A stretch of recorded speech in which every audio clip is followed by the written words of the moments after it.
فقط بخوایم 5 تا غذا از غذاهای ایرانی انتخاب کنیم، از نظر خوشمزگی به نظر من فسنجون یکی از 5 تا غذای خوشمزه ایرانیه.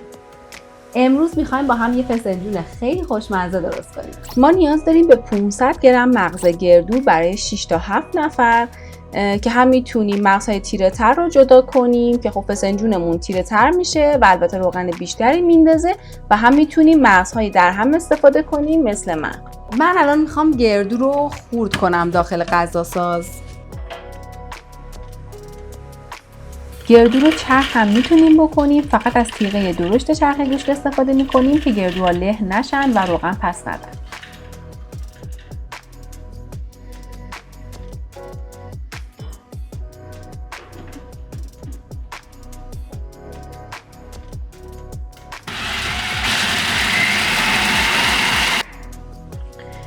گردو رو خیلی له نمی کنیم، همین سایزی که میبینید به نظر من مناسب هست که یکم زیر دندون بیاد. میریم سراغ تفت دادن گردو. در واقع گردو رو با حرارت متوسط به مدت 5 تا 6 دقیقه بدون روغن بو میدیم تا هم به روغن انداختن خورشتمون کمک کنه و هم عطر بهتری بهش بده.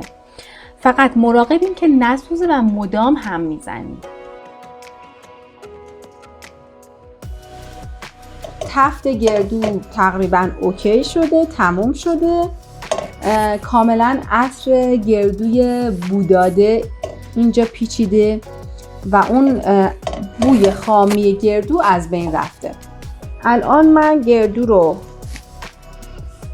برمیدارم از روی حرارت و قابلمه اصلیمو برای خورش فسنجون روی حرارت قرار میدم. یه دونه پیاز رنده شده رو توی قابلمه میریزیم و اجازه میدیم روی حرارت آب اضافیش کشیده بشه. حالا که آب اضافیش کشیده شد، مقدار کمی روغن اضافه میکنیم و پیاز رو توش تفت میدیم. دقت کنین که میزان روغن کم باشه، چون گردو خودش خیلی روغن میندازه و نیاز به روغن زیادی توی این مرحله نداریم. خب الان که پیازمون طلایی شد، وقتشه که گردو رو بهش اضافه کنیم. 2-3 دقیقه هم گردو رو با پیاز تفت میدیم.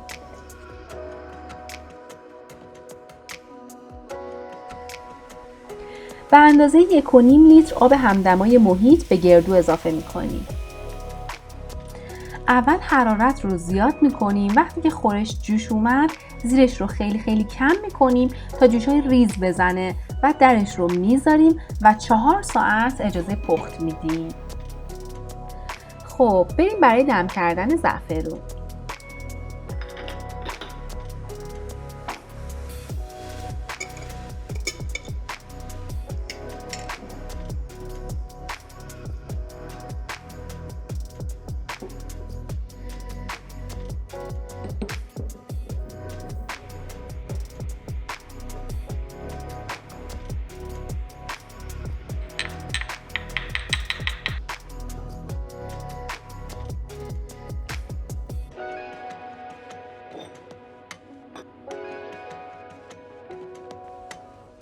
نیم ساعت از پخت گردو که گذشت، زعفرون دم کرده رو بهش اضافه میکنیم.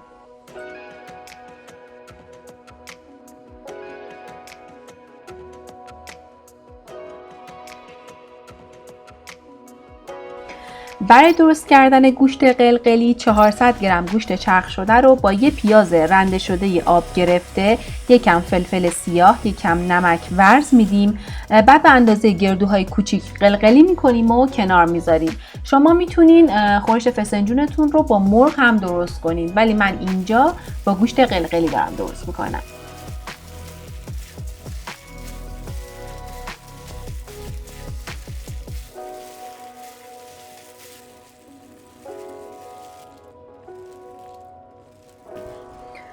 دو ساعت که از پخت گردو گذشت، وقتش گوشت قلقلی ها رو سرخ کنیم. تابه رو روی حرارت متوسط رو به بالا قرار میدیم. 2 قاشق روغن داخل تابه میریزیم. زمانی که حسابی داغ شد، قلقلی ها رو داخل تابه میریزیم و حسابی تفت میدیم. به قلقلی ها زیاد قاشق نزنید که شکلشون رو از دست ندن. حالا قلقلی های سرخ شده رو به خورش اضافه میکنیم و اجازه میدیم 2 ساعت باقی مونده از پخت گردو با گوشت قلقلی بپزه.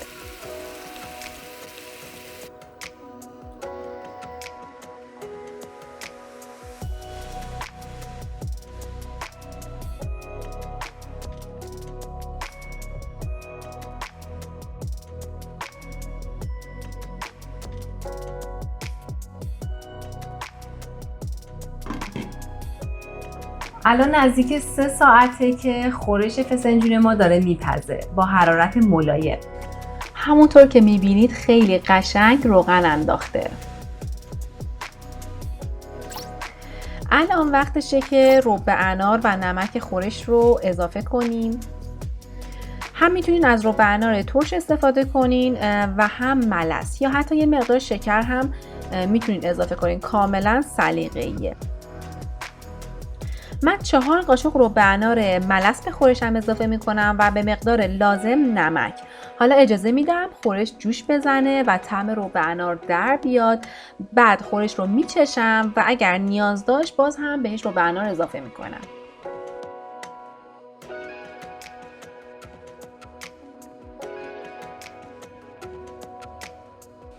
چاشنی های خورش رو کاملا تنظیم میکنم و دیگه تو 1 ساعت پایانی سعی میکنم که قاشق به خورش نزنم که روغنی که انداخته جذب گردوها نشه.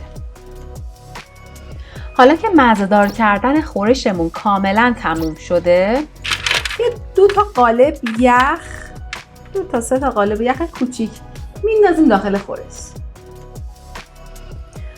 نیم ساعت دیگه هم 3 تا قالب یخ دیگه داخل خورش میندازیم و نیاز به هم زدن نداره و بعد خورشمون حاضره. خورش ما حاضره، همونطور که میبینید حسابی به روغن افتاده و آماده سرو.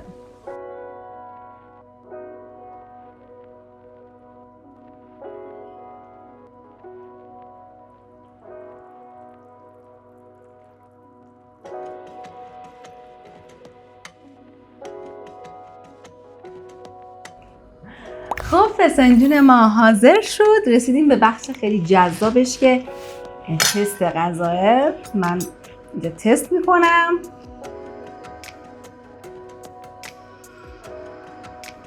واقعا خوشمزه شده. بهتون پیشنهاد میکنم شما هم از این رسیپی استفاده کنید.